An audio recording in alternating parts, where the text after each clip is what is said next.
Iya, manijama yangu ndionere gumo riri pano. Wodhuvhire mumbatso here Pirikisi? Mutape munoripa iko. Muda kubeke chizu mumbatso?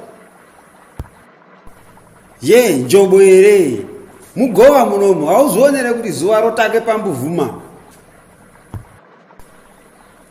Zvinodawo kushamba dhodha rangu. Banze rapisha iri. Iya, Pirikisi. Weide kushamba handiti unoendawo kwadakati here iyo nekwasai iyo. Hino wobeke chinyuka mumbatso here unotikarudza mani. Njobu. Mabasa eJagga Plumbing aya. Unotoshambire mumbatso kana kuti umwire mvura mumbatso. Iwe Pirikisi, jagi raunomborora ngeriri iwe uri muchisime?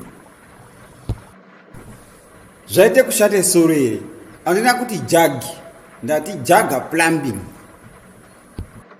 Iya, hino muJagga Plumbing macho ndomwe uri here umomo mauri kushambira. Ronze zvinoguka, Pirikisi.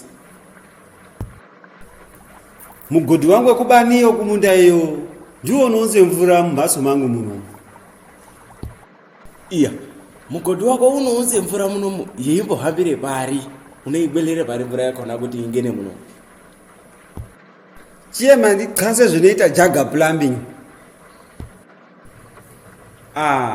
Jagga Plumbing ndiyo inoita domestic and industrial plumbing installation and repairs. Ndiana mazvikokota iwawo. Mangu muno mandiri kudhuvhira muno ndo domestic nekugadzire kuzviravha nekunosukira namai kumandiro iyi. Kozoita industrial ndo wakadai ngemakambani ana Entra Constructors zana Liberty Mchezana idzi.